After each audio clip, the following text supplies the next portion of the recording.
that's exactly what this is going to be about. I know a number of y'all on the call are graduates. In fact, if you're a grad, go ahead and just type in grad in the chat box so we kind of know where you're at. And some of y'all are brand new too. So if you're new, just type in new, just so we can kind of figure out who's where. This way we can kind of tailor our interview today, because today speaking is just such an important skill to have. There's a lot of push about you got to give value, you got to have great content.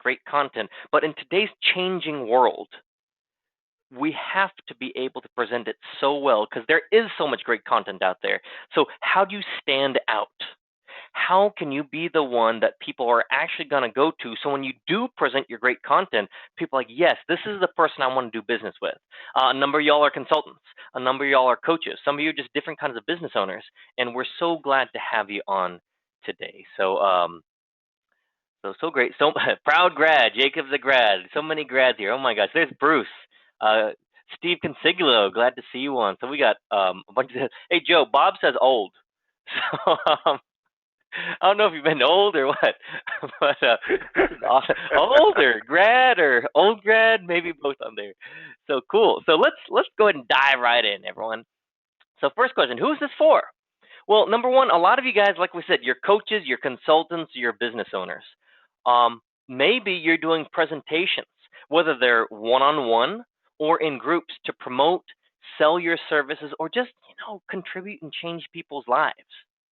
Or you might just want to make a greater impact on your clients and your community in your marketplace. So what we're going to do today during this interview, and a lot of great content, number one, you'll see exactly how you can match your top-notch products and services with world-class speaking skills, which a number of you have already, which is great. We're going to continue to sharpen those and just emphasize why this is continuing to be so important, even more important. Why having great content just isn't enough. I know a lot of y'all found out about this through Facebook. How many really awful iPhone shot videos in the car have you seen that someone just rambles on and you can't get past the first 10 seconds? It doesn't matter how great their message is if we can't even listen to it, right? Justin says too many. Yeah, I saw a couple this morning myself. And you'll also understand why investing and continuing to invest in yourself is just the key factor to growing your business. Again, not just your business, but just being able to make a greater impact on the world. And of course, as many of you guys know, Joe is holding a great event coming up in December. That's going to be December 1st and 2nd in Newport Beach. So we'll be talking about at the end today too. So a number of y'all are new, so we're so glad to have you guys on. So first question, who the heck is Joe Williams? Well, I get the great pleasure and honor to be able to introduce Joe. So obviously Joe is the special presenter today. He's an internationally known speaker, strategic expert and consultant. He's spoken to hundreds of thousands of people around the world. He's a senior head trainer at the Anthony Robbins Companies. He's helped his clients create over $50 billion in new business. And as I found out the other day, that's actually a very conservative number. And he helps entrepreneurs and business owners to become world-class speakers to communicate and present very, very powerfully, as many of us on the call know right now. So that's exactly what we're going to talk about. So the first question that we have before we dive into the interview is this, and please, this is going to be a really interactive interview today, so any questions you guys have, put them in the chat box. But the first question is this: speaking. What does it mean to you? When we say the word speaking, or you see the word speaking, or you hear the word speaking, what does it mean? Let's see what some of the answers are so we can kind of, again, like I said, tailor our questions in our interview today. Again, so glad to see so many of you guys on. Joe, we got a lot of old friends on here. So this is great. Yeah, I don't know that you mentioned it, Alex, at the top of the call, but just to shine a little love your way. You're also a boot camp graduate from about 18 months ago, and that's where we really got to be close friends as well. That's right. A lot of people out there may not know that. Well, I got a little surprise for you today, Joe. I didn't tell you guys yet, but I'll be sharing my experience too. I didn't do that the other day, but I will be. Nice. I don't think I ever told you this. So Justin says there's too many. All right. So Deepak says connecting with a counterpart and audience. That's perfect. Hey Joe. Mel Abraham, good Mel to see says, you on, hey, buddy. Yep, there he is. Some people are saying, speaking to a large audience. That's definitely one. What else do we have here? Just talking one-on-one. That's speaking. Communicating your message. Cool. Conversation with the audience is what Jacob says. That's great. Justin, the ability to convey and create a feeling within your audience by storytelling. I think this is the smartest answer I've seen. The ability to convey and create a feeling within your audience by storytelling and having them think through their own experiences. This is all great. So, I mean, all different ideas on what exactly speaking is. So let me go ahead and kind of frame what we're not going to be talking about today. We're not going to be really talking about becoming a speaker who travels around and gives keynotes all the time. That's not primarily what we're going to be chatting about and what this event in December is about. And we're not talking necessarily about someone whose primary income comes from giving keynotes. What it is going to be about is, first of all, establishing authority in your marketplace by becoming a powerful presenter. You want to be the go-to person in your niche, in your field, that people are like, wow, that person not only has great content, but I can listen to them and the message is conveyed. Also, building your business through better speaking skills. And again, it might be through one-on-one, it might be small group. We'll talk about that. It might be large group too. So I'm just going to share some of the client successes that Joe's really seen from bootcamp grads. And if you guys want to share yours too, that's awesome as well. So here's one, just a recent one. This is our good friend, Dave Albin. So Dave is he's the president of Firewalking Productions. He spoke, Joe, when did he go through? Was it was it March that he went through? Yeah, no, he went through in December of 2014. So just last year, less than a year ago. Yep, and he spoke at Google it was right at almost 6 months to the day. Wow. So this is actually a picture of Dave on here. You can see that stuff. I'll use the mouse. You see that stuff right here? That's glass. So Dave did a presentation at Google HQ with a glass walk. And some of you guys know him. And he's just blown it up with his new business. He's done so many different kinds of presentations. He works with local businesses, corporations, and groups to do firewalking experiences and events. So he's really kicking butt there. Another one of our grads, and I believe she went through, was it last September, Joe? You know, I believe it was. Yeah, good September. Call. Last September, 18 months ago, in other words, yep. Or 14, 15 months ago. Yeah, so this is Vinu Keller. A lot of us know Vinu as well. Vinu's a behavior specialist and coach. She's the leader of the Bullyproof Life movement, best-selling author. I just have to put that in because I get to work with her a little bit too. This is a screenshot from Tuesday. She's been invited to be a guest on a local national radio, Chamber of Commerce events, local schools. This is her speaking in Chicago. She did a presentation on Tuesday. She did another one on Wednesday as well. So she's getting some real traction. She's going up to really work her business and get new clients that way, which is awesome. And Joe, I'm adding in one more person today, which I didn't tell you about, but I just want to share my own experience. Is that all right? Absolutely, brother. I don't think I ever tell you this stuff, but this is me. I'm a business coach and consultant. I work a lot with martial arts schools. I went through boot camp last May, so just about 18 months ago, and I work with my clients typically one-on-one or in small groups. I give webinars, I give online trainings, I work with them in person, and what the experience I had with you, Joe, was I really clarified my offer and exactly who I am and what my magic power was, that I was really the best in the world at. I don't think you knew this, Joe. I don't know if I ever shared this with you. At the time, I was near broke. I came to your boot camp, and since then, so 18 months, I've actually grown my business to 6 figures. And it is because of my time with you that I really am able to present to my clients, to my prospects, and do everything that I've done. So from the bottom of my heart, brother, I have to thank you. I appreciate it. I appreciate it, Alex.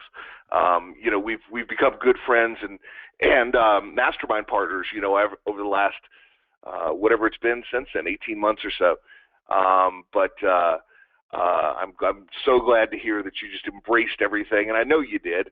I just didn't know the full story behind it. So thanks for sharing, man. Well, now you know. So a little more in there. So cool. So let's dive right in to our question. So the first question I've got for you today is really simple. And again, we got so many grads. So awesome to have you. If you are new, would you just, if you've never been through Joe's program, would you just type in there I've never been through or something like that, just so we kind of know? Brand new, just learning, anything along those lines will work. Fresh meat, whatever it is. But let's start with this, Joe. Things are changing today.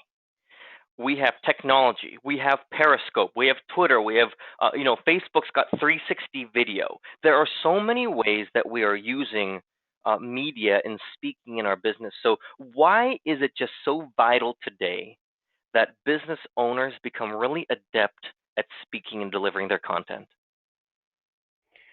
Well, it's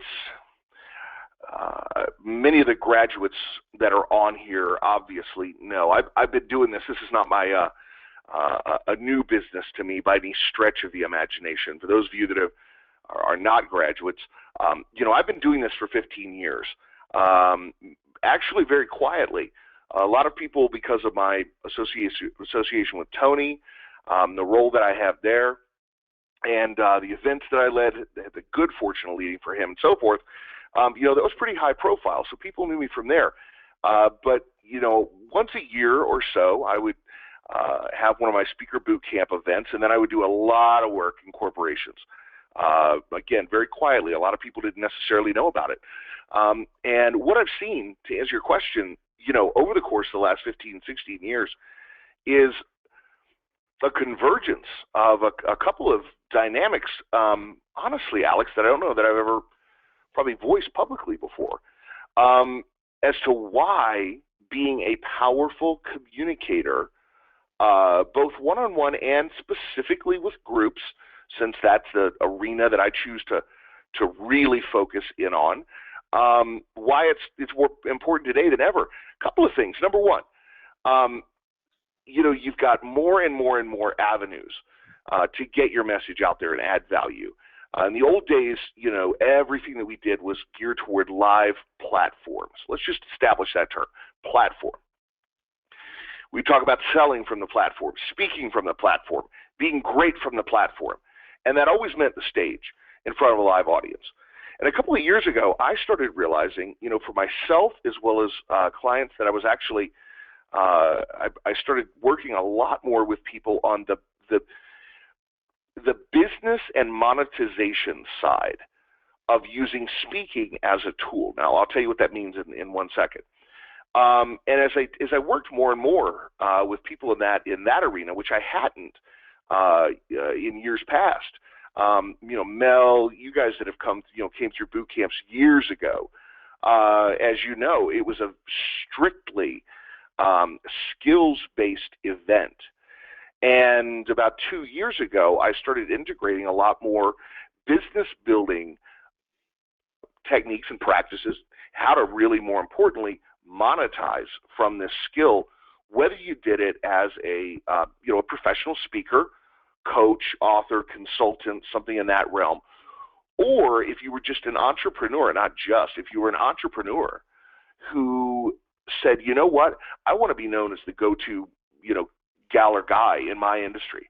I want to be the one that, when somebody says we need a person to speak at our national convention, I shoot my hand up in the air, not shy away like everybody else does.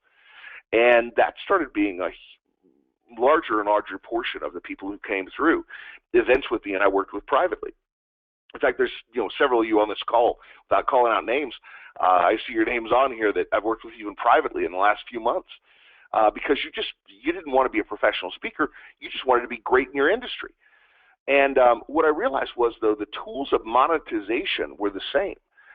And so using and leveraging all the different platforms that we have at our fingertips to add value to people's lives today, to transform souls, to reach out, shake people up, and get them to think about themselves, their potential, the world, their lives, their future, whatever the case may be, in a new way, and more importantly, as always, from day one of the Speakers Boot Camp, to move people emotionally to make a new decision, take new actions in their life. That is all still as true as it was 16 years ago, 15 years ago, when I started doing this event. What's changed is this multi-platform notion, though. Platforms now are everything from a live platform to webinars like this to live motion video webcasting, that's coming onto the scene right now, where that's going to be more and more a part of what we do. In fact, as I'm recording this, I'm doing it. Alex, you've been here to the house, Casa Williams, we call it. We've turned this giant home here outside of Denver, Colorado, into a creativity center for the world, we call it.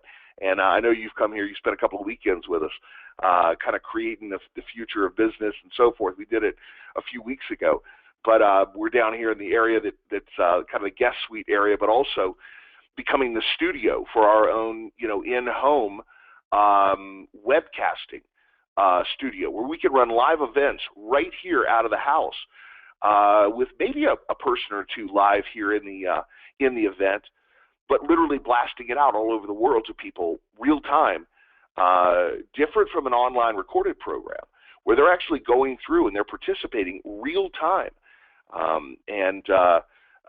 It's going to be interesting as we start getting into that with time zone differences and everything that goes along with that. But it's a really exciting platform. The platforms of Periscope and Facebook, obviously, that we've all had for so long. But video, how do you produce compelling video? I was just literally right before this call, I was watching a friend of mine who's starting to branch out and use Periscope to build his business.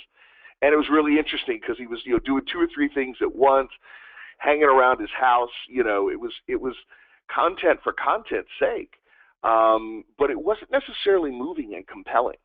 So how do you really use those tools to be compelling, to be moving, to be real, to be raw, to be relevant, as people say, and then podcasting, books, all the things that have been around for a while that we're all familiar with are still incredibly valuable platforms for us to be masters of and to find our own voice, find our message, find the platforms that serve us the best. And some of my clients, have gone from almost zero to millions and millions of dollars in revenue in the course of 18 months or 2 years, over the last 2 years that I've started making this more of a central focus of what I did. And it's just ecstatic to see it. But the reason they do it in every single case is because they leverage multiple platforms. I know a lot of you are graduates on this event, so I'm speaking to you. Those of you that aren't graduates, this will resonate and make sense. The event in December that we're going to be doing in Newport Beach, December 1st and 2nd. We'll talk about it a little bit quickly at the end, but the real point is to add value here. We're going to really be focusing on this as a core central topic. I went into it at the last boot camp that I did a little more deeply than I had in the past, and the response was just overwhelming. So it was really the impetus for us going ahead and rolling out this event. If you're a graduate, you could think of this almost like a tune-up for your speaking skills, and then secondarily an advanced course that I've been talking about doing for years and years and years. Now, if you're not a graduate of mine, don't be scared away, because this is a chance for you to get your feet wet and get in and get coached directly by me. Originally, when I decided to do this event, and Alex, part of kind of the original planning of it, I planned it to be a much larger event. I was going to actually do 40 or 50 people. I've pulled that number back. And in fact, I've decided over the last 48 hours, I'm actually going to cap the event much smaller than I had originally even planned. I'm going to cap it at about 25 or 30 people because I want to have every single person in that room on their feet multiple times during the 2 days, getting feedback from me. That's still the core and part and parcel and the core of who I am. And I won't sacrifice that for anything on earth. If you've been through an event with me, you know they're small events, they're intimate events. I work with every single person individually to help them find their strengths, their flow, their groove as a communicator, what makes you uniquely great, and bring that out, not some carbon copy of somebody else. And so finding that secondarily and being yourself uniquely at your best now more than ever is important. And a third thing, the reason why now is the time, and I know I've come kind of long on this, but as I said, I've never really said it out loud before, but here's another thing. We more and more live in an age where, we are somewhat isolated, many of us, and insulated maybe is even a better term, from human communication that is not done over a keyboard or over, a text or over something like that or over a phone or whatever the case may be. And a person who's able to be electrifying live and light people up and not shy away from it. My daughter's 17 years old. She will not talk to me on the phone. It's the funniest thing on the face of the earth. She won't talk to me on the phone if I call her. If I text her, it comes right back. And I think, we all hear about this. We see it more and more and more, that we just become insulated. A lot of people want to hide behind that keyboard or the little text board on their phone. And so a lot of people's skill in this area, this is a skill that if you don't use it, you lose it. And you never lose it for a lifetime, but you got to keep it sharp. You got to keep sharpening that saw. And so this is another opportunity that now in 2016 and beyond, more than ever, it's vital to be badass in this area because so many people are letting their saw go dull because they aren't getting out there and staying sharp in this area. And obviously it's something I'm passionate about, as you know. That is awesome. So long-winded answer, I realize. Well, it makes so much sense, and I think everyone on the call can agree with that. Let's go into this, because this is something that I think can really help so many of us in our businesses or in our different presentations coming up. What are some of the most common mistakes that people are making when speaking? For those that are graduates of the course, some of these. Those of you that aren't, by and large, or far and away, I should say, the number one mistake most people make is having a lack of sincerity, a perceived lack of sincerity as a communicator. That is far and away the worst mistake anyone can make.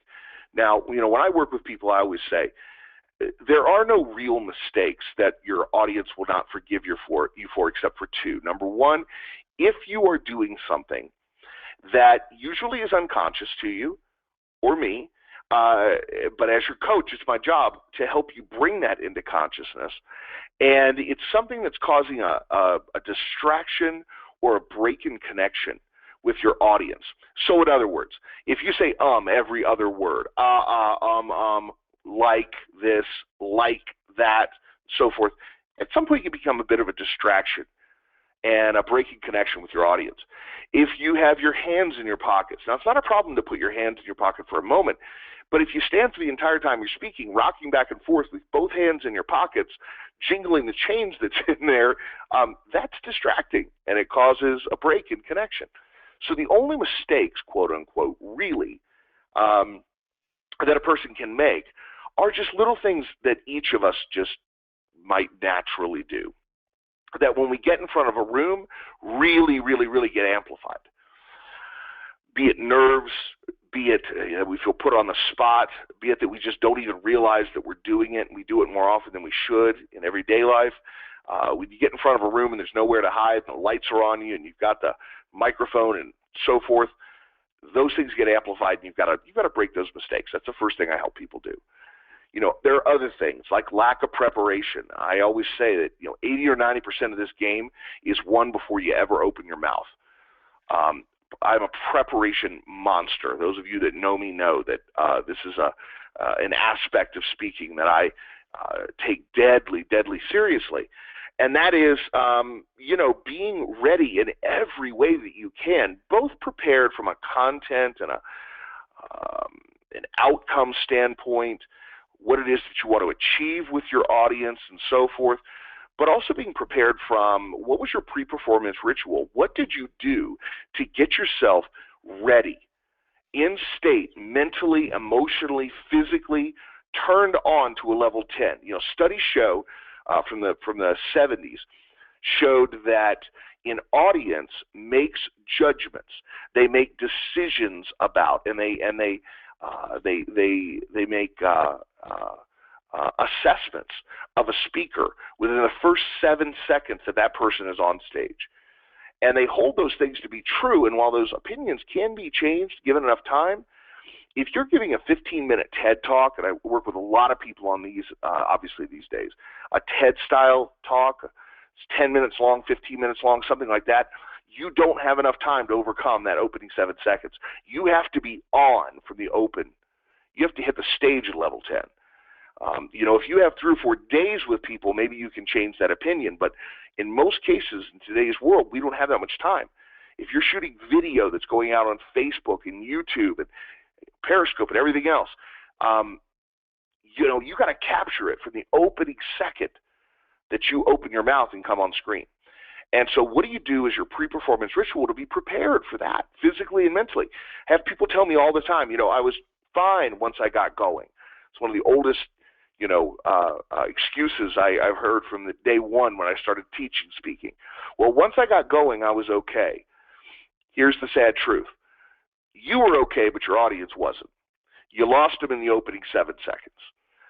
So what do you do from that standpoint to really prepare and be your best? Another thing that a lot of people do, though, conversely, is they over-prepare. They subscribe to the model of speaking that, I learned early on when I went through Dale Carnegie and Toastmasters and stuff like that, great organizations. But let's just be honest, the methodology they teach was developed in the 1920s and 30s. We're 100 years down the road. It's 2016, coming up on, I should say, 2016. The question is, what do you do to be relevant today? That's the game that I'm playing now with those of you that are graduates. You've been through 5-10 years ago with me, or even some of you almost 15. The real question is, what are you doing to stay relevant today with your skill set? So it is as real, it is as on point, on fleek, as the kids say. My daughter was joking about it with me the other day. But what do you do to stay on point, to be sharp, to be relevant, to be real today? And, if you haven't reassessed that game in the last 3, 4, 5 years, it's time to reassess in a major way. Because, the style that worked for you 5 years ago, 6, 7, 8, 10 years ago is maybe not relevant today. It's maybe not on point today. So, Joe, I have a question. So staying up on that. Yeah.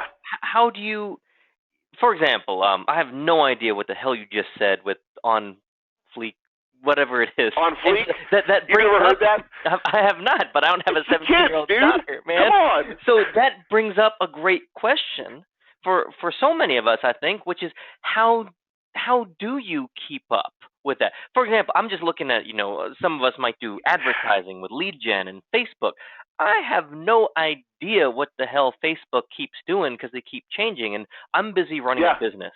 So what does it take to be able to stay relevant and to keep up with all of this kind of stuff? What would you recommend? Well, here's the truth. Number one, you have to be really super self-aware, I believe, and know that just because we had a style that was relevant, or we had a way of doing things that was relevant 2, 3, 4, 5 years ago, 10 years ago, then it's obviously changed. And just being willing to say, hey, let's figure out, let's reinvent.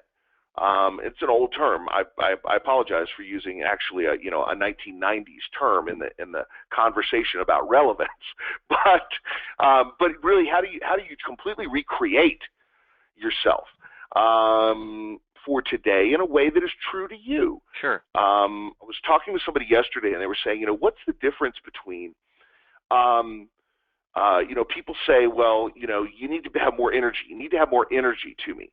And that's just not who I am.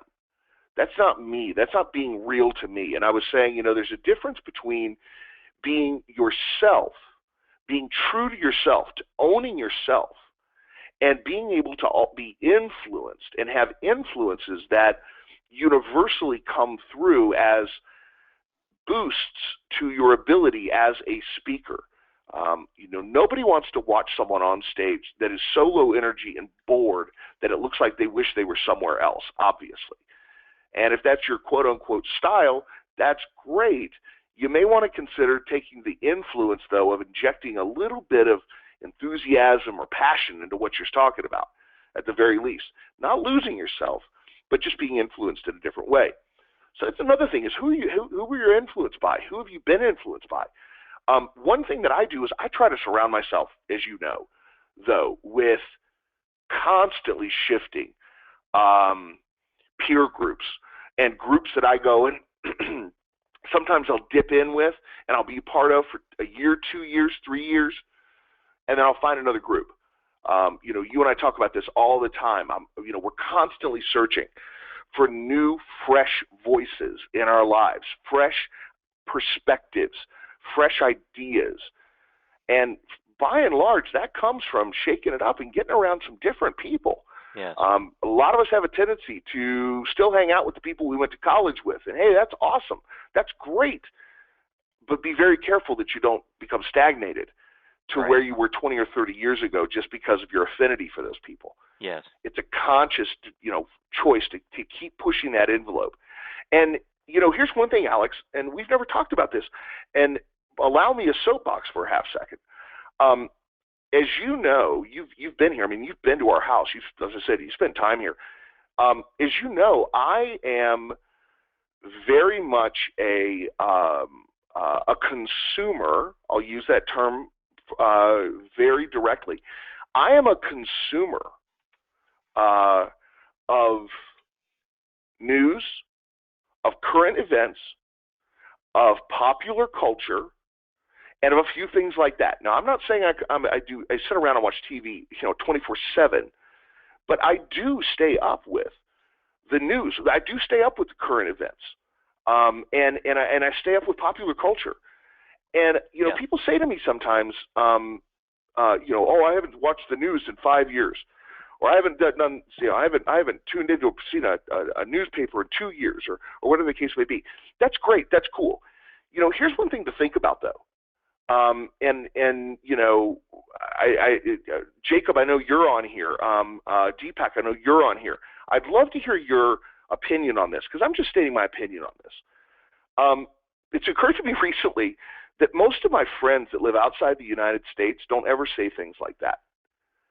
That it's mostly my American friends that proudly wave the "I don't keep up with things" band or flag, I should say. A lot of my international friends are very, very up on what's going on in the world, the news, popular culture, everything else. And I think that's an important part of staying relevant, is not to stick your head in the sand like an ostrich and just ignore things, but instead be willing to speak intelligently on it and see the shifts, see the changes, understand what they are, and know how you're going to then adapt in the face of all that as well. I think that's the hallmark of being a real professional in this arena as well. So just another way to stay relevant is, I just think about that. If you were going to use a TV reference when talking to people, you would probably get a lot more traction talking about Game of Thrones than you would talking about, Friends or Star Trek: The Next Generation or something like that, just because people don't relate to that. Okay. Yeah. And there are ways to be able to, by the way, to stay relevant on that without having to watch it. For instance, television shows like The Walking Dead, maybe call me old. I just can't get into the show myself personally. But I try to stay somewhat relevant and up on the storyline of what's taking place because it is so much of a conversation of popular culture. Game of Thrones, same thing. You can do a quick 5-minute read and stay totally up on whatever and not spend an hour of your time actually watching the show. Now, these are far out examples here. I'm certainly not saying you need to go to that level of minutia. What I am saying is you got to stay on the forefront because when you're looked to as a communicator, this is the bottom line behind all this. You're looked to as a leader. I've had the good fortune, of calling somebody a friend for almost 30 years now, who's one of the best, one of the greatest speakers, leaders, authors. I think you all know who I'm talking about on this call. And I will tell you, that guy can speak as intelligently on what's going on in Syria and the Middle East as he can about what's going on with popular culture and movies and TV, as he can about what's going on with money, as he can about what's going on with business, as he can about what's going on with your personal transformation, as he can about what's going on with helping others change their lives forever. Yes. And it's not something to be taken lightly in 2016. This whole notion of relevance, I think it's more important than ever for us as leaders and as speakers. Absolutely. Hey, I want to go back and ask you a question about the first thing you said. We were talking about the difference between preparation and over preparation. I know a number of the people on the call right now are going to be attending the Date with Destiny event coming up, and we want to prepare for that. And I know personally, like I've gone and not prepared, and I've lost my voice. Yeah. I've had problems. Yep. What are some of the things, like especially physiologically, but also in terms of that balance between preparing just enough versus sounding like you've got a canned speech? What are some of the things you would recommend for physiology or anyone that's going to give a presentation? Yep. I just want to make sure I answer one question here that I saw in the chat box, and that was to Deepak. Deepak, no, you did understand the question. I was actually saying that my friends in Europe and so forth were the ones who actually were very relevant with world events and the news and so forth. In fact, much more so than some of my friends here in the United States. Not all of them by any stretch, but most of my friends that claim they never watch the news and so forth tend to be here in America, not in other countries. So you understand it. You understood it perfect, buddy. So what can you do to get ready for an event coming up like that? That's a great example because there are people on this call that are going to be getting ready for it. Number one, most people know that I tell them, super hydrate days and days before you get there. Because once you get there, it is going to be a battle to even keep up with it while you're there. In fact, you're probably going to lose ground every day that you're there. You may be able to hold steady, but if you're not careful, you can lose ground, as we all know, very quickly. So that's the key to keeping your voice. It's the key to keeping, your mental sharpness and everything else. Sleep before you get there, please, if you can. If you're traveling internationally and so forth, I know that's a little more difficult. But do what you can and take care of your body, all those normal things. Have a good sense of what you might be called upon to present before you're there, and be prepared before you ever set your foot on the ground, here in the U.S., in Florida for that event. You may prepare and then not have to actually speak on that subject matter, but that's okay. Yeah. Better to be over-prepared than under-prepared, as you said. Are those the type of things you're looking for?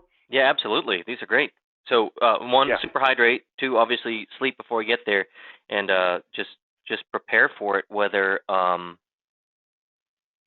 you end up doing it or not, I think is wonderful. Yeah. Cool. Anything exactly. else? I would say hit the ground running from a proactivity standpoint.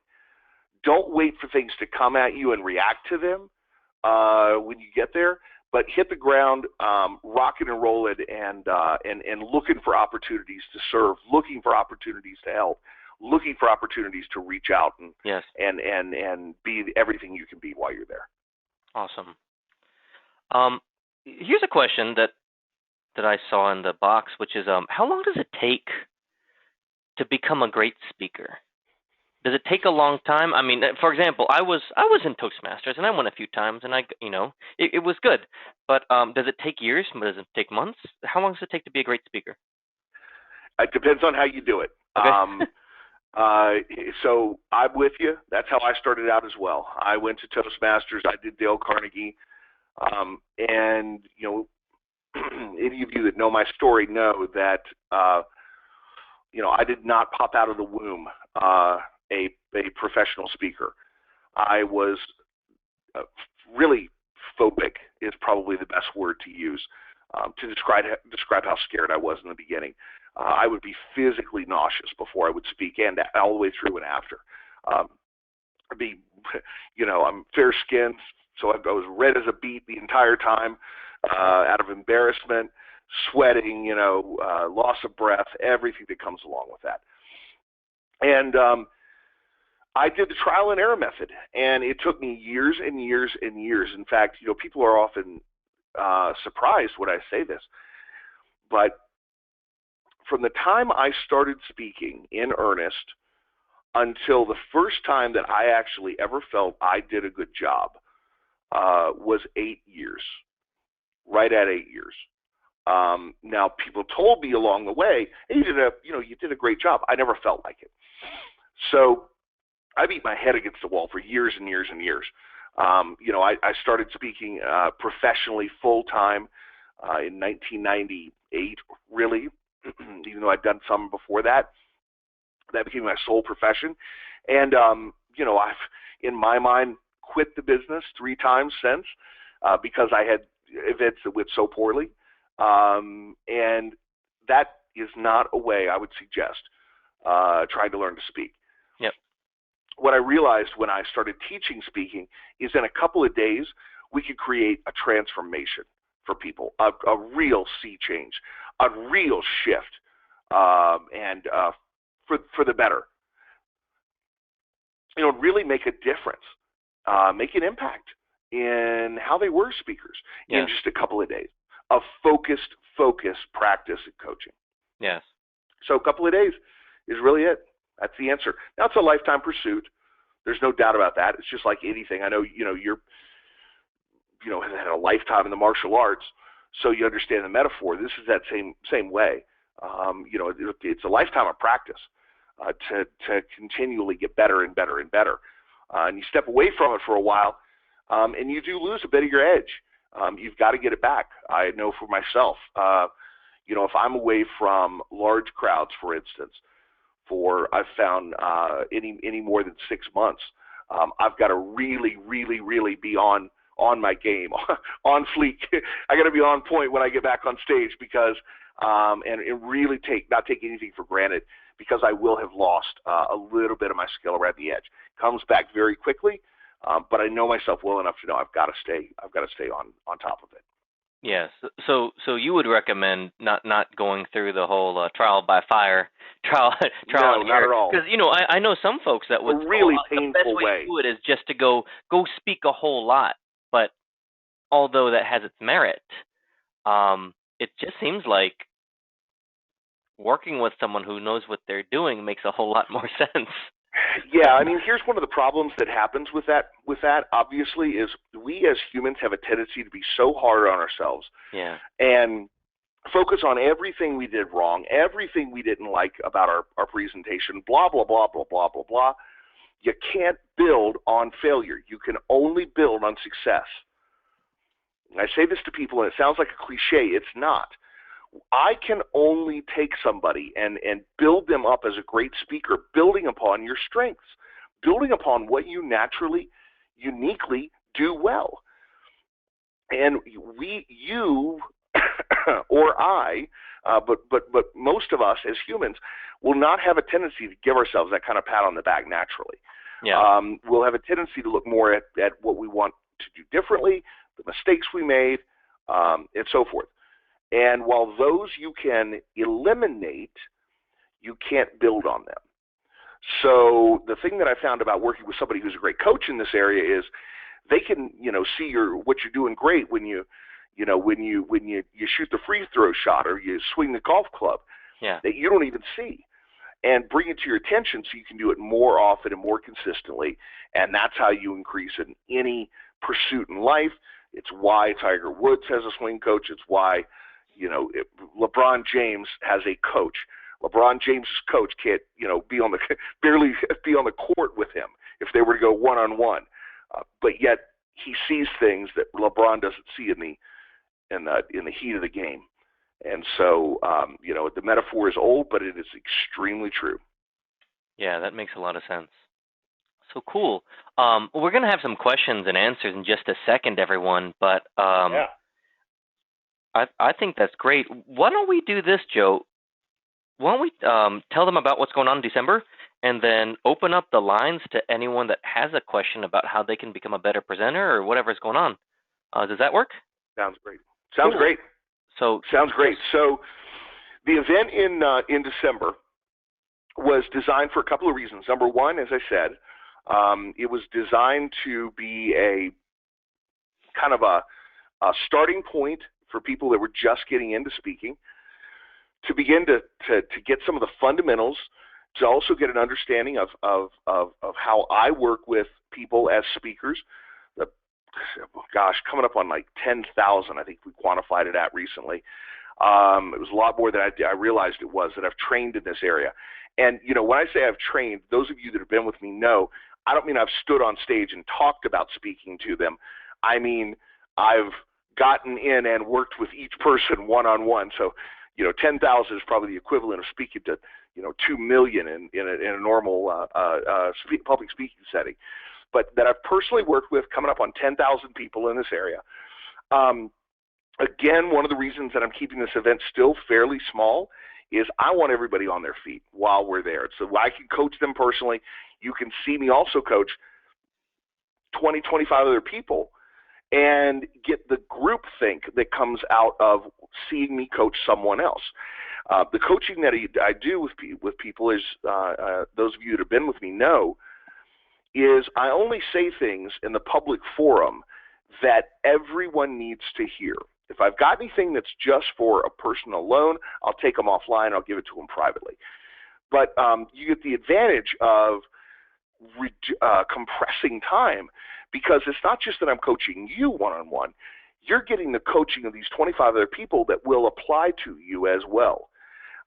And so we'll be going through all that. Now, obviously in the Speakers Boot Camp, we go much, much, much more deeply than we can in this amount of time. That's really the focus of day one of this event, although I am planning on having a speaking exercise, I believe, on day 2 as well. Day 2 is really about the real relevant 2016, how do you build a business and how do you use these skills to monetize, whether you want to be a professional speaker yourself, coach, consultant, whatever the case may be, or if you're an entrepreneur and you just want to be a world-class speaker and you want to use that to build your business.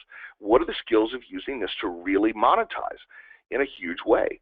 And as I said, how do you do it in this multi-platform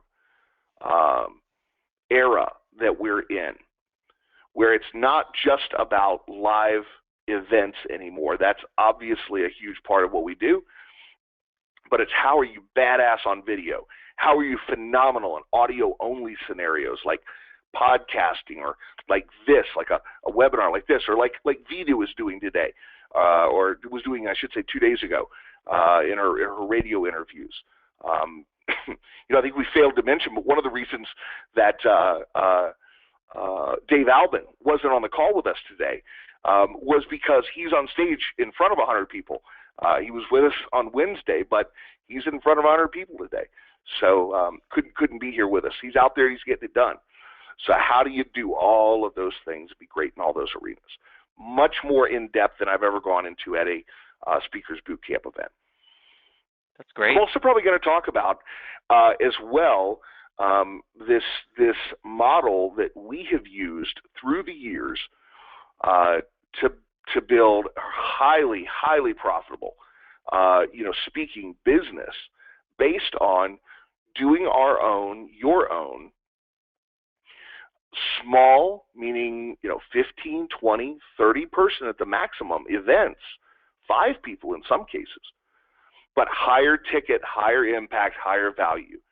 That business model right now is, quite honestly, in my opinion, this is just my opinion, it's trumping the giant go out and try to speak to a group of 500 people who have paid $99 to see Actually, you I think and it's 12 other $97 there, speakers. Joe. Yeah, exactly, $97. You and 12 other speakers over the course of 3 days, and then try to sell them something from the front of the room. That model is really, really floundering right now. Some people are able to make it work, don't get me wrong, but for the average starting out speaker, it's probably not the way that you're going to get your business up and rolling. So we're going to talk about what do you do really and truly in 2015, 2016, and beyond. Now, not how do we do it 10 years ago. It was different 10 years ago. How do we do it? How do we make money today?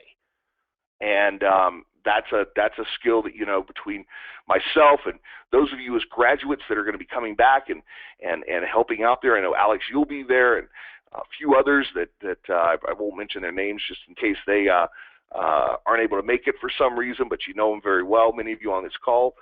They'll be coming in and being part of the group as well. But, Allison, my wife, who was one of the heads of production for Tony's team for years and years, how do you pull all that together to make sure that you have the most profitable and impactful events that you can have? Perfect.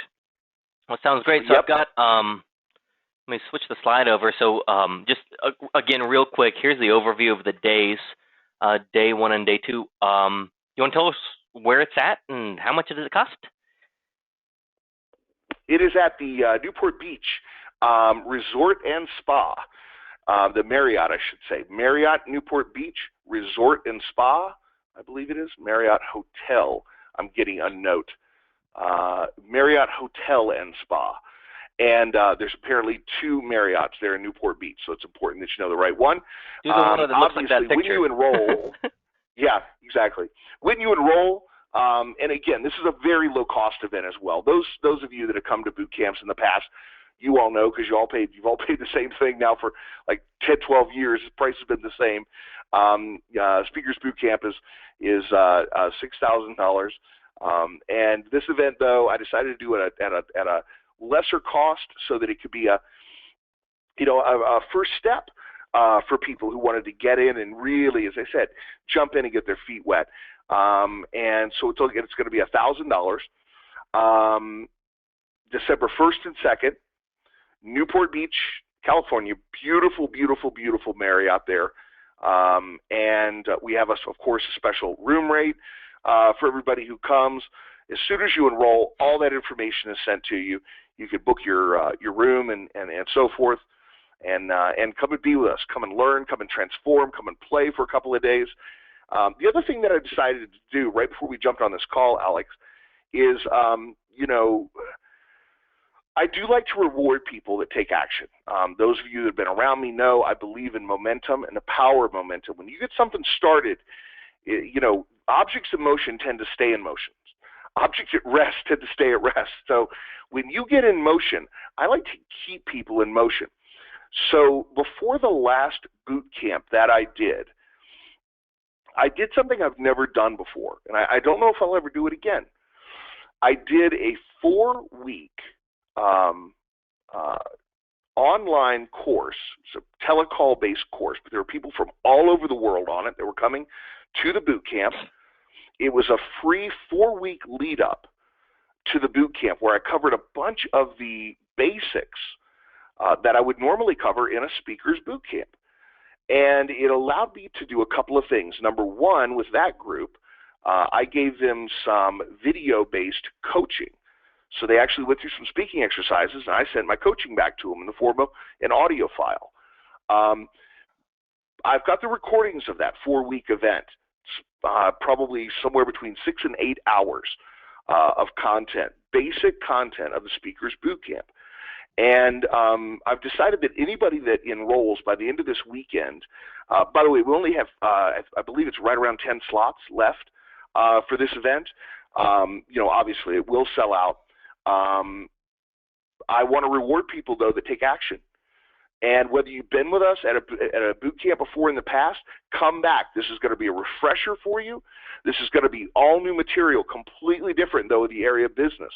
You're also going to be around some brothers and sisters from years ago, in the years past, that are out there and are making things happen. I mean, I know Mel Abraham, you're on this call. Dude, I'm so appreciative for you being on this call. Mel is a graduate from 10, 12 years ago, I believe, who's gone on to just explode in his speaking and consulting and authorship business. There'll be others there. I don't know, Mel, whether you'll be able to be with us or not, but there'll be others there. Come back. And if you're going to be going to Date with Destiny as a senior leader or something like that, this is a great way to brush up your skills, get yourself ready, get yourself in state, and hit the ground running when you get to Florida. If you've not been with me before, this is your chance to, at a very low cost for just a couple of days, jump in, especially if you're in the Southern California area, jump in and come and be with us and get a glimpse and experience, not just a glimpse, experience the magic of what a speaker's boot camp is about, and actually get on your feet, get some coaching, and have a major impact in your speaking skills in a couple of days around an incredible group of people, and so that's that. So the course that I'm going to offer up for anybody who joins by the end of the weekend is called Stepping into Speaking. As I said, it's the basics that are taught at a speaker's boot camp, and we'll send you the audio files of that. So you can listen to the audios, and even before you get there. So if you want to start, keeping this ball rolling, keeping in motion out of this call, first of the week you're going to receive that course, and you can start going through it next week, and then we'll see you in a couple of weeks after that. And that's just my personal little bribe to any of you that are right on the edge. Would love to have you with us. Come and hang out. It's going to be an amazing course. Awesome. So everyone, if you want to come to that, the website's on here. It's joewilliamsonline.com/make-and-impact. Make sure you get those little hyphens in there. And we have plenty of time right now for questions. So if anyone has any questions, whether it's about the event or just about speaking or preparation or business building in general, would love to have them. And I think Joe's going to stick around to answer any and all questions that we have. I'm going to go ahead and scroll through the questions as well to see what we got. So go ahead and put those in there right now. We got plenty of time. Had a few people come on too. Tracy, good to see you. I just want to share a comment that Bob had. Bob said, the best sales coach I ever heard back in the 90s when I started my business made me the successful business. Speaking the right way to connect and gain rapport. Super powerful there. Cool. Any questions? Sorry as I scroll through here to try to find everything. We really appreciate everyone being on today. I know for some of y'all it's like it's way early. Great question here from Vicky. Joe, how do you find and choose the stories you use on stage? That's a great question. Thanks, Vic. I have a couple of different methods. Number one, I am always, again, it's one of probably the reasons, I've never really said this before, actually. One of the reasons probably, Alex, that I do, I do pride myself on trying to stay, as I was talking about earlier in my little tirade on relevance.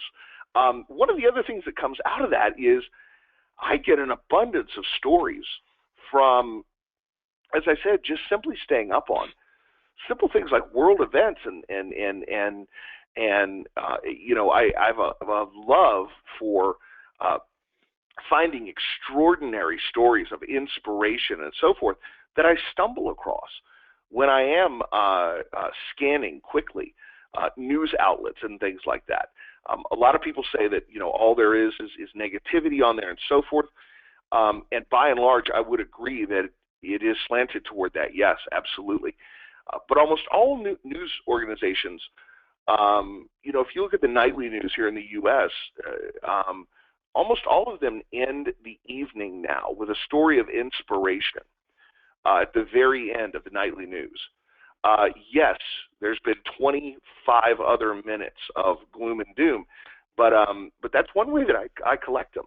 Is I just, I do most of my keeping up with things like that just by reading on the internet and so forth. But that's where I find incredible stories of inspiration a lot of times. Many of you know I read voraciously, obviously, and so I find a lot of stories there. I study great storytellers. That, honestly, Vicki knows this, and I know that's the payoff she was really probably looking for. I study great storytellers. When I find someone who's a speaker or something like that, who's an incredible storyteller, I will study them on YouTube and every other way I can get a hold of them inside out. Excuse me. I'll study their books. I'll study their talks that are, as I said, on video on YouTube and so forth. Oh my gosh, my mind just went blank to his name. One of my favorites is a gentleman named Andy Andrews. Andy Andrews. If you're not familiar with Andy, pick up his books. He's a multi-time best-selling author. He is an incredible speaker. I've had the good fortune of having him as a kind of a friend and colleague through the years, and he's just an amazing human as well. One of the I have these sneaky speaker tricks and things like that I talk about as an insider in the business for all these years. And one of the things that a lot of people don't realize about a lot of people that are speakers in the industry is, quite frankly, a lot of them just don't walk their talk. And it's sad to say, but it does happen. Andy is not one of those guys. Andy is the type guy that is as humble, as sweet, as giving, as caring, as loving, as when you meet him one-on-one, as he is when he's on stage. He's an amazing guy. He gets my highest recommendation. Andy is an amazing storyteller. So I study people like that. And then I also have a personal story file that it's one of the tools that I teach at speakers boot camps. There's great books out there that are being written on powerful storytelling techniques and articles on that and so forth. I'm always scanning for those as well. I know one of our graduates just put one into the Speakers Bootcamp graduate group in Facebook, which is a closed group just for people that have graduated from our courses. But they just put in a great article about storytelling and using it on stage. Awesome. Any other questions? And Joe, I'm going to ask, can you monitor the questions too? Because I just had a technical difficulty here, and I can't move it over. I'm looking. I don't know what the heck happened. I got one here. Okay. So Justin asked, if you're going to be creating a speaking event or workshop, and it requires professional marketing, you have a limited budget, where would you suggest to begin sourcing the media? So by sourcing the media, I'm guessing what you mean, Justin, is that sourcing the media for marketing, I'm guessing, is what you mean. If you could clarify that one thing, what you mean by sourcing the media. Let me give you my answer to the first part of the question, though. This is going to sound simplistic, but please follow with me. When I work with people and they're starting out and they're putting together a workshop or something like that, I encourage them to do a massive value add to everyone they know in their warm market. And what I mean by that is not going and trying to sell your warm market. That's not what I'm saying. What I'm saying is reaching out to people you know and touching base with them and finding out what they've got going on in life and adding value to them in advance, giving them ideas of how they can accomplish their goals, suggesting books, suggesting courses, just whatever you can do, or referring others to them to help them accomplish their goals. What's going to happen is it's going to be reciprocated. And they're going to end up coming back to you and saying, well, what can I do for you? Now, hear me, please. Your goal in contacting, friends, colleagues, people you know like that, is to add value to them. That's your goal. They, though, if you have added enough value, they will want to do the same back to you. But you're not doing it in order to get from them. You're doing it in order to give to them. That's most importantly number one. Most people go out and they they don't want to talk to anybody they know about what it is that they're doing because they feel like they're selling them. I wouldn't either. I never would want to feel that way. But why don't you at least call them up and add value to them? And then if they are interested in what you're doing, then you can obviously possibly work with them. But most people just skip right over that step in the beginning, and it's the closest resource that they have that they can start building from. Those of you that know, I have a very simple formula for how I build any business, and that is that I say imagination. How big can you think? How big can you dream? Times influence. And what I mean by influence is not your ability to sell, it's your circle of influence. The people who you know and who know you. It's one of the reasons I constantly am joining different mastermind groups and different organizations and staying in new peer groups is because I keep expanding. My goal is every year to expand my circle of influence by 50 or 100 people that I've added value to on a very intimate basis, meaning one-on-one as friends and associates. Not just that I've spoken in front of a room to, but that, we've had dinner together, we've broken bread, we've hung out for a couple of days, whatever the case may be. I want to increase that by a couple hundred people a year. And then take your imagination times your influence and multiply that by imperfect action, or as I would call it, just getting out there hustling and finding out what doesn't work and failing fast. I have this running joke that 8 or 9 things out of 10 that we do over here at Casa Williams, that 8 out of 10 of them fail, but I'm very good at failing fast. Unfortunately, in the 1990s, when I was in my 20s, I stuck with some things too long in the name of persistence, and went down with the ship a little bit. It was a hard learning experience. I'm just looking here at the follow-up to Justin's question, but take imperfect action. Alex, you and I have that saying that we've started saying recently, which we got from another friend of ours, another mastermind partner of ours, which is better done than perfect. It's been around for a while, but it's kind of my rally cry right now. So that's a great way to do it. So Justin came back and he said, I'm suggesting obtaining the resources of creative design in regards to visual materials. He's asking about how do you obtain the resources for design, like for visual material, and assisting in video creation.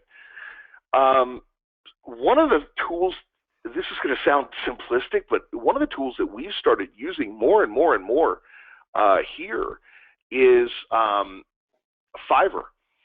That it's been around for a while. You've got to be very intelligent with how you use it. It's not just, I'm not just suggesting you just blast out there and use whoever comes back first on Fiverr. 99 Designs. It's another great resource, a great firm for visual design. I'm getting a note here from Allison. Design Pickle. Is that designpickle.com? Design Pickle. Just Google it. It's a resource that she uses for visual design and so forth. Some of you may have seen, I shot a quick video for this event coming up in December, and we had a little visual end caps put on it of an animation for making an impact. That was done literally in 24 hours for, I believe we paid $15 for the animation on the front end and $15 to have the video kind of edited, color corrected, and the sound pumped up a little bit. And all of that came straight off Fiverr.com. So we're using those type of tools a lot more. Answer your question, I hope, buddy? Awesome. Anything else, Alex? I can't see anything, so. Nope. Okay. Hang on. I've got one more.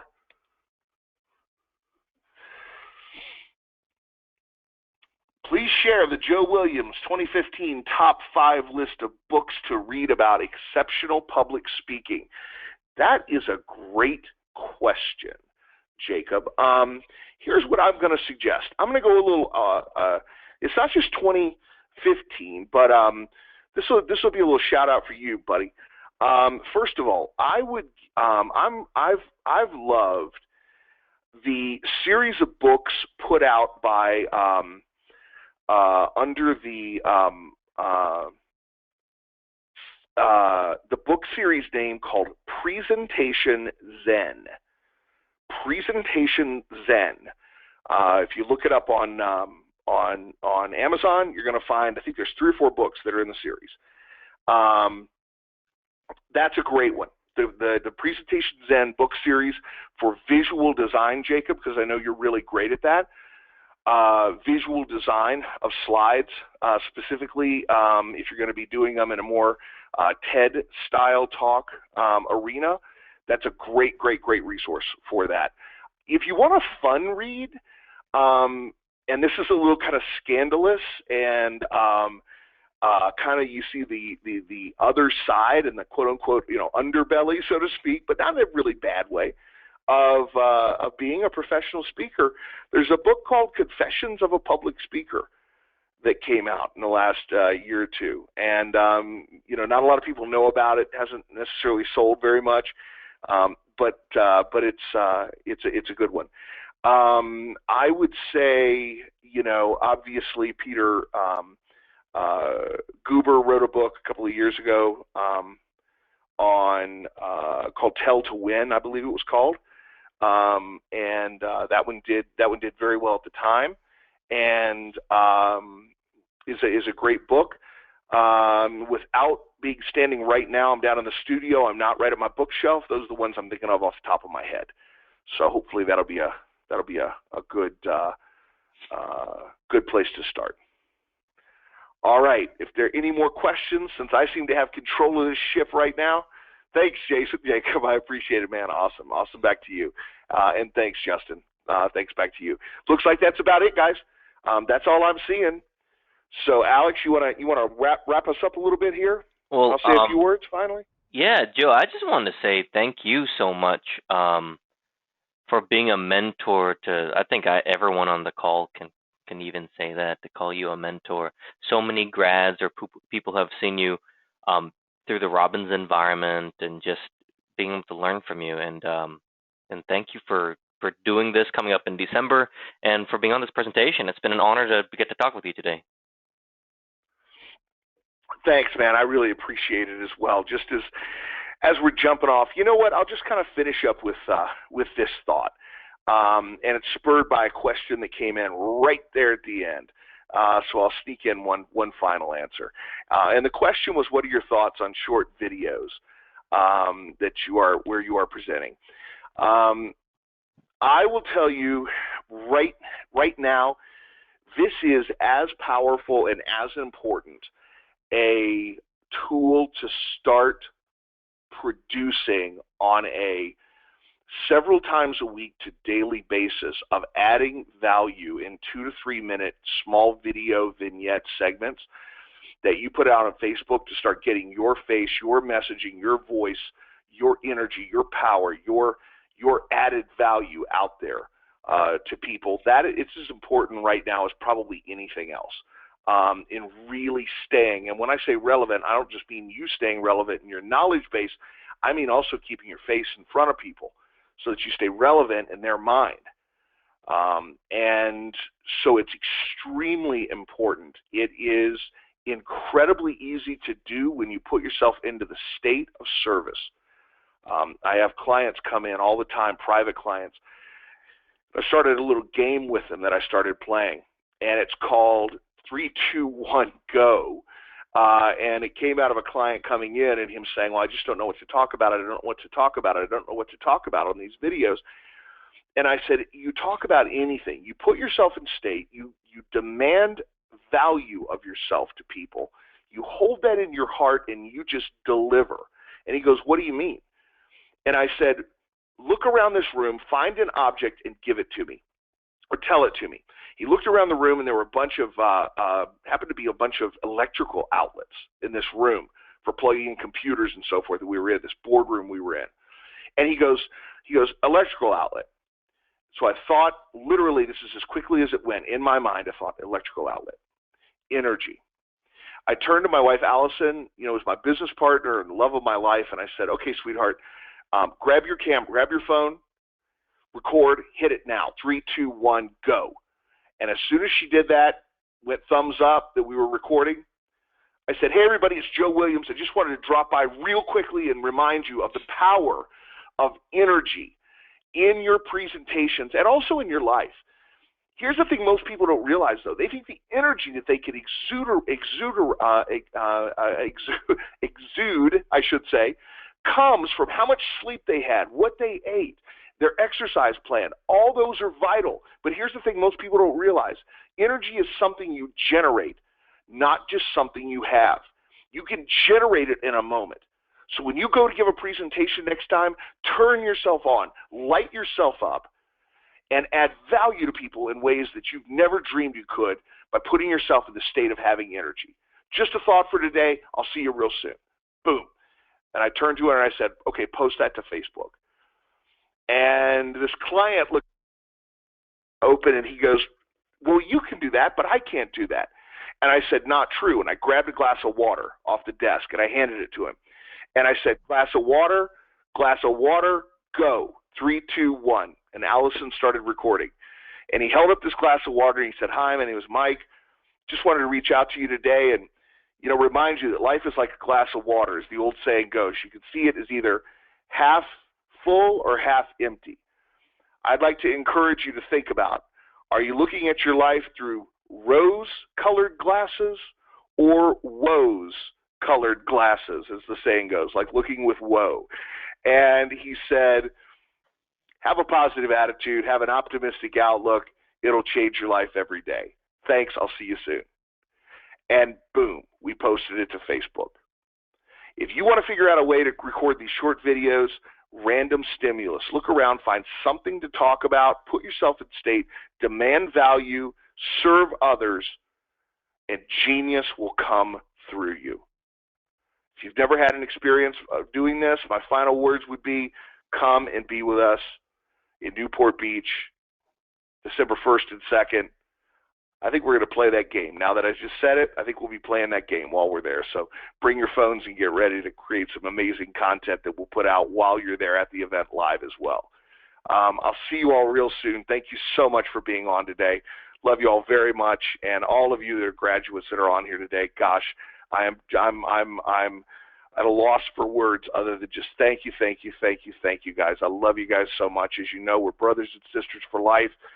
Because we're all committed to a lifetime of adding value to others and changing lives. We'll see you guys soon.